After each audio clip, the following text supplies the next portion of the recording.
It is Sunday, the 2nd of October 2016. I'm in front of the Unitarian Church of Montreal, engaged in my alternative spiritual practice of protesting against Unitarian Universalist injustices, abuses, and hypocrisy. And just got a few people coming. There's a couple of people. One of them has in the past erased my chalk slogans. So the one with the red backpack going in, her name is Chloe Hart. She's a member of the church, and on at least 2 occasions she has been the person holding the hose, erasing chalk slogans like this one. So as far as I'm concerned, Chloe Hart is knowingly and willfully involved in the cover-up and denial of clergy sex abuse, and especially sexual abuse of children by Unitarian Universalists, because she's covering up the cover-up by hiding my chalk slogans. My chalk slogans tell readily verifiable truth about actual facts that can be checked out. And in erasing those slogans, Chloe Hart, along with the other Montreal Unitarians who erased my slogans, are hiding the truth. They're making it impossible for people to determine the truth. Sorry? Yes. You were talking to me? Talking to my camera. Oh, I see. Little narration.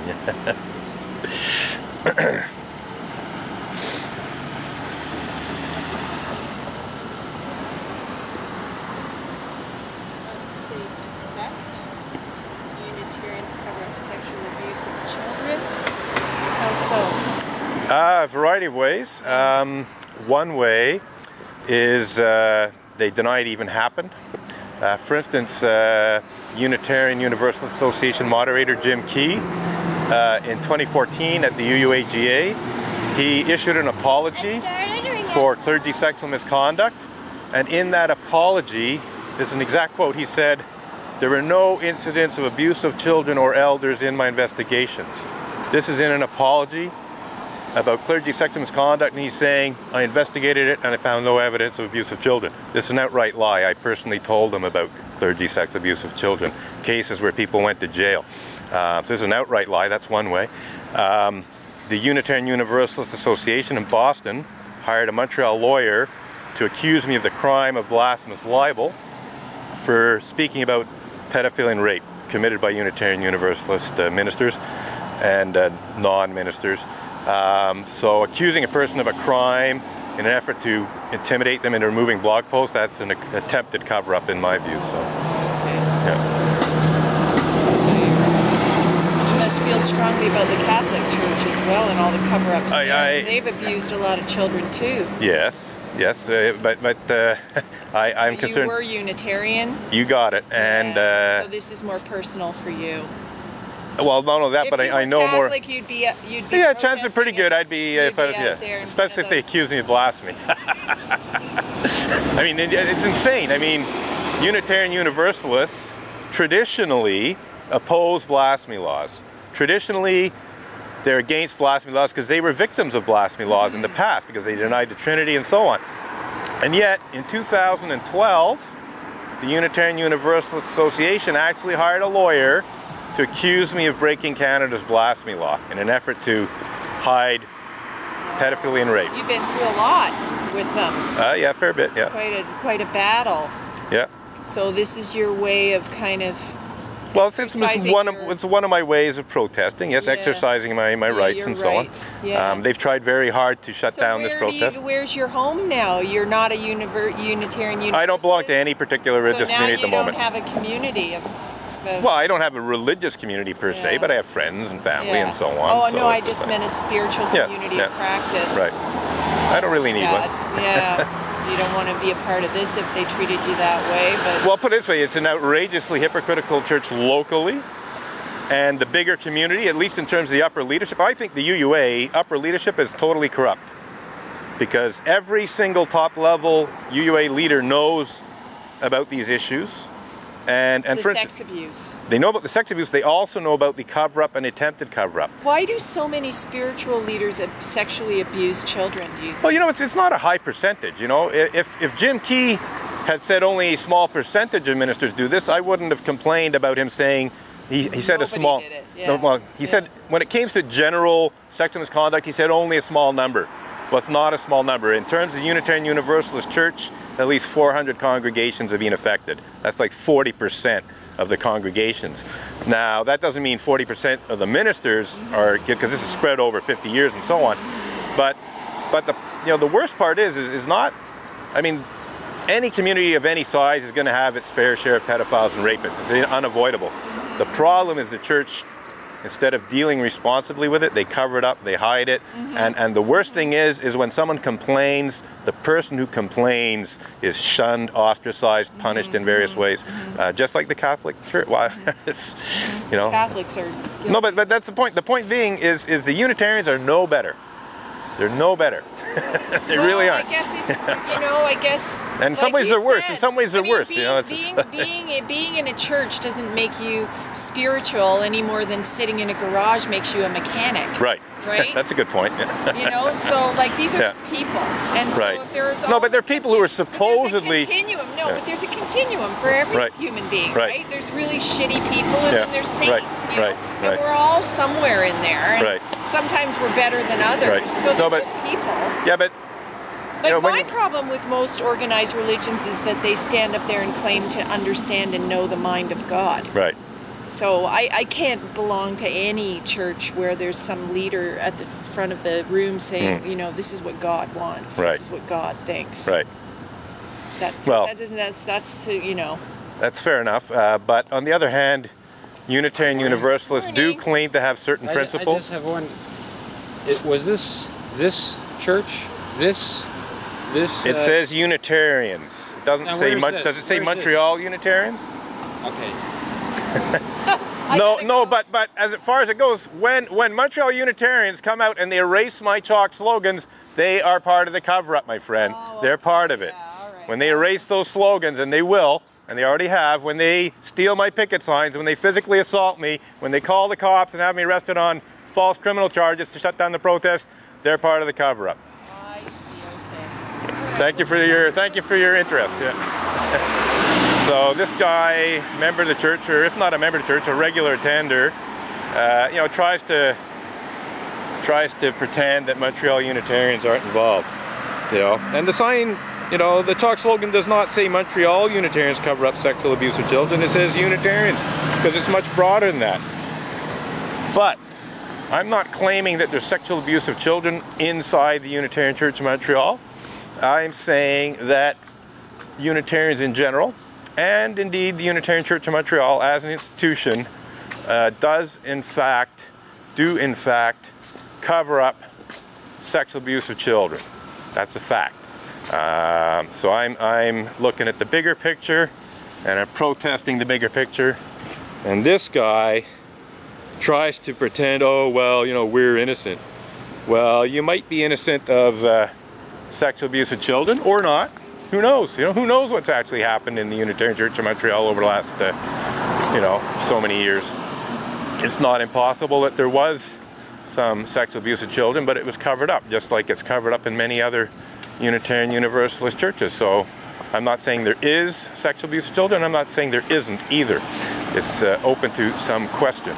But the fact of the matter is that when Montreal Unitarians try to shut down this protest, they are actively involved in the cover-up, because this protest is exposing cover-up and so on. And so when you try to diminish, censor, and suppress this protest, you're involved in the cover-up.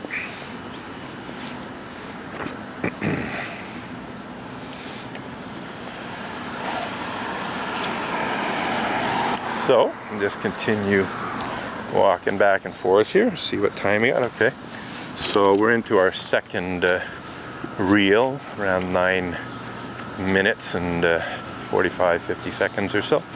And we'll just walk back and forth. Had a nice chat there with woman who's seemed to be someone who's, not a regular attender of the Unitarian Church, possibly a Unitarian Universalist from another Unitarian Universalist congregation. And anyhow, she basically did engage in what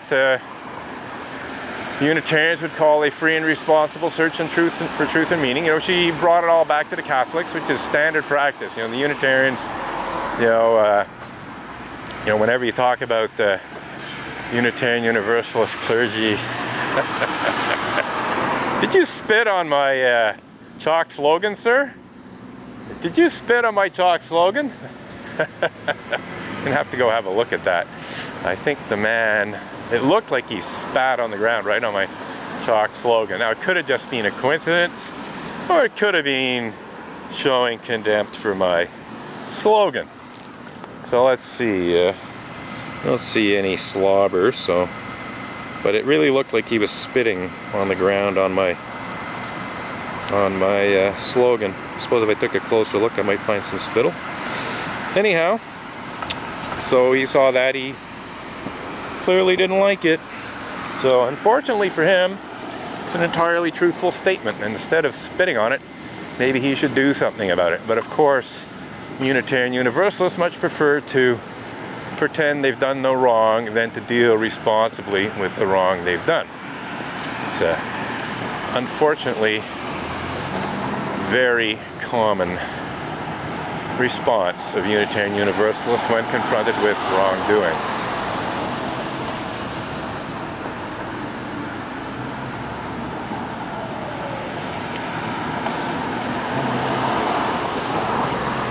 Alright. It's alright. I'll try that. Hello! So, just continue our little walking back and forth here and continue our little monologue. Got somebody showing up in a taxi, and alrighty, just got a jogger coming this way, so we'll just step off to the side here so you can go by.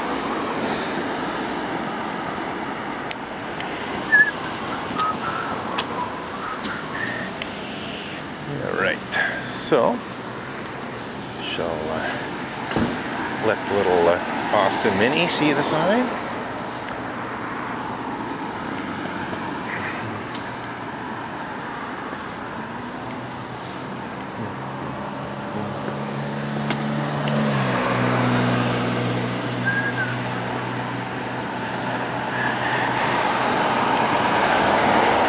Alrighty.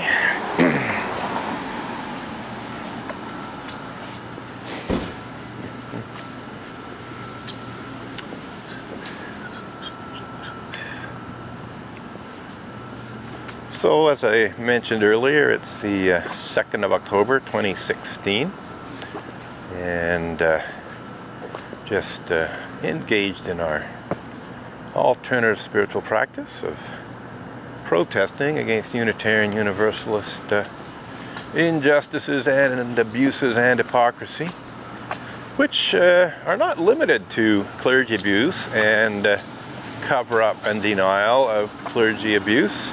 There are other injustices and abuses that Unitarian Universalists are certainly guilty of, and other hypocrisies that Unitarian Universalists are certainly guilty of, and I suppose I should maybe once again draw more attention to them, but as a result of being falsely accused of the criminal act of blasphemous libel for blogging about Unitarian Universalist pedophiles and rapists, the accent has been placed on clergy sex abuse and cover-up and denial thereof.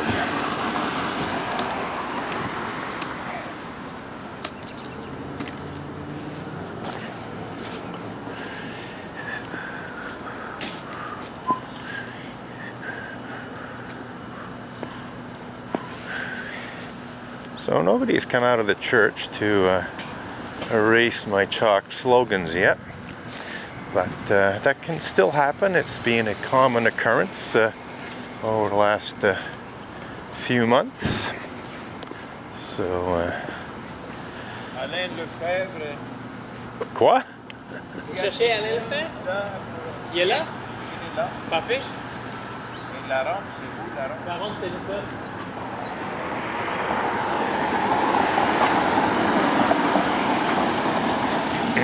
So, taxi driver showing up with another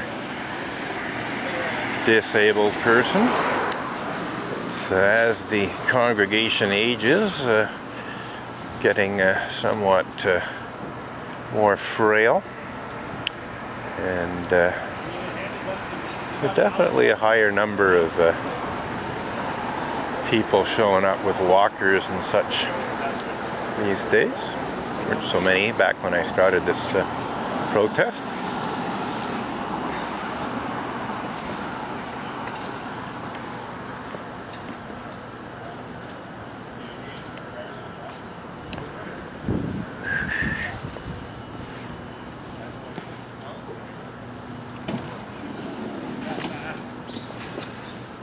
Oh, you can certainly ask me what you'd like to ask me, sir. I have no questions. Well, that's too bad, because if you asked a question, it would be practicing Unitarian Universalist principles. So the guy sounded like he was open to asking me a question, and then when I said he'd feel free to ask me any questions, he said he had no questions. But that's part of the problem, is Unitarian Universalists not having any questions about my protest, which protests a cover-up of clergy sexual abuse. They just don't want to know the truth, is what it comes down to. They just want to wallow in willful ignorance and psychological denial of readily verifiable facts, which is at complete odds with the fourth principle of Unitarian Universalism, which calls for free and responsible search for truth and meaning. And by extension, it's at complete odds with the second principle of Unitarian Universalism, which calls for justice, equity, and compassion in human relations,